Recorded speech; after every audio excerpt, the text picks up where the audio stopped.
It's a crime that shook the entire country to its core. The December 16 gang rape and murder of Delhi's Braveheart has sparked a storm with massive protests sweeping the country. Tall promises were made after the ghastly crime to make the city safer for women. 2 years down the line, where do we stand? Are women commuters feeling safe? Have they started trusting the public transport system? Here's more.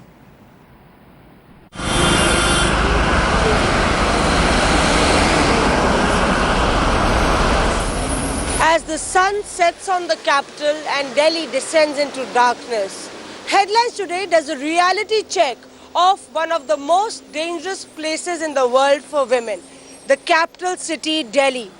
We step into the darkness and do a reality check of the public transport system, the bus system here, and try and find out that after the Nirbhaya gang rape incident, tall promises were made to overhaul the public transport system. Let's see how many of those promises were lived up to.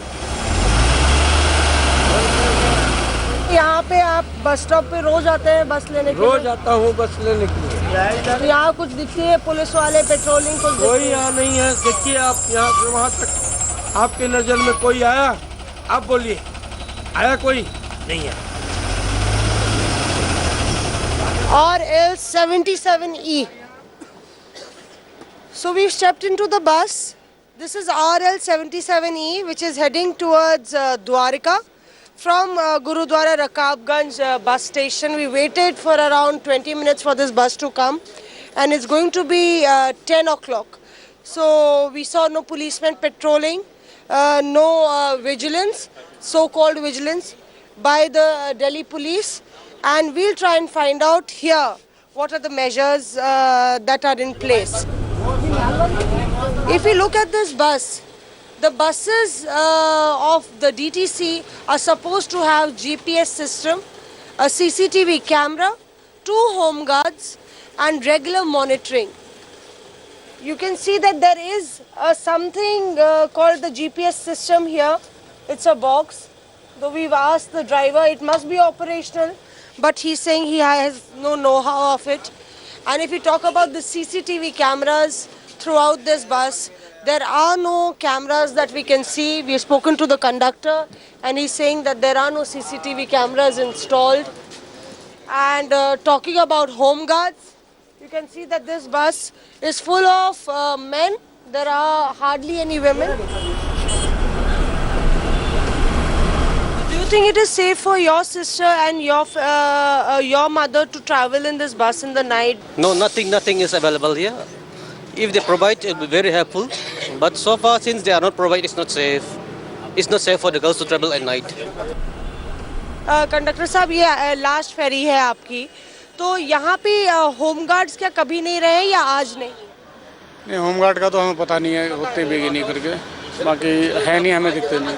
और CCTV कैमरे की यहाँ नहीं, हमारे depot में नहीं है कहीं। हाँ, डीटीसी में भी लगने शुरू हो रहे हैं, सब डिपो में नहीं लगे हैं, कहीं कहीं पे राजघाट में कहीं से स्टार्ट हो रहे हैं, इसमें नहीं।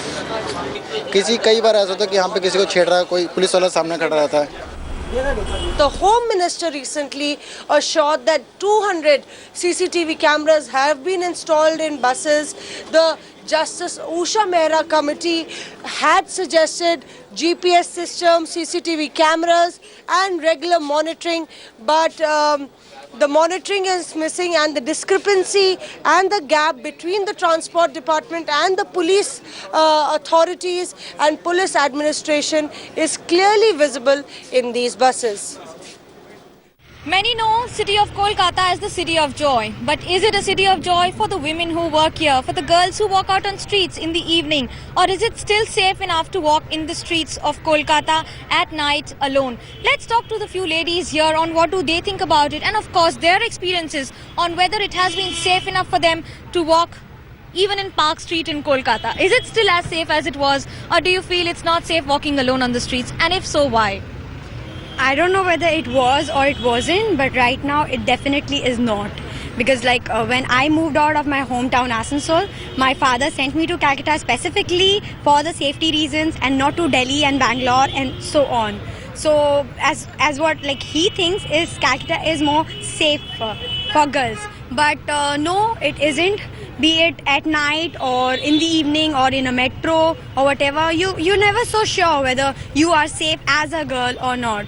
Park Street in specific, no, you cannot specify streets. It's like all over Calcutta, north, south or whatever. So no, I don't think it's safe. It's not safe, but do you feel that traveling alone is even more scarier as far as traveling with someone along with you, be it your brother, your friend or your some family member? Maybe anyhow, it's like very scary. Like guys will be there, they'll stare you from top to bottom.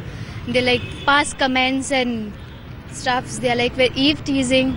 So it's like very difficult to walk alone or with anyone. Is it the upbringing that has changed, or is it just a matter of fact that the city on the whole has changed? It's obviously on the rural education and urban education system of it, because we have been verbally molested, especially in Kolkata, as my parent never allowed me to go out even in the evening or somewhere else because of this molestation, eve teasing. Even they hoot sometimes. Not only boys, so do girls do us. Like it feels like as if we are from different kind of zoo person, or we have came from a different city or a different planet. They do molest us like anything, especially verbally in Kolkata. It has never been so embarrassing since I have been born and brought up in Kolkata. Like before there was respect, people looked upon. And today they're like, you're wearing such clothes, you're walking such a way. You cannot do that. You cannot go here, you cannot go there, you cannot go out at night. Is it that men are becoming mute spectator these days, or just being tagged as molesters? Doesn't it become so demeaning? I don't think men are becoming mute spectators. I think if we really want to go back to the main reason behind it, to the root, it has been patriarchy. It has just been the way we bring up our children. I mean, we hardly say anything to the boys, but we always tell the women, the little girls, zor se hasna nahi chahiye, you shouldn't run fast, you shouldn't do this, you shouldn't wear those clothes, you shouldn't go out at night. I think it's high time we stop telling the women what to do and what not to do, and we start telling our little boys how to behave. Because just something that she just said, even women who are elderly in age, women of 70 and 80 are raped, and a girl of 7-year-old is raped as well. How on earth can they possibly provoke you with their clothing? That is not possible. It's high time we stop asking questions like what was the girl wearing, where was she, how was she walking, who was she with, what time was it, and we just start blaming the one person who has done it. That is the rapist, that is the man, that is the molester.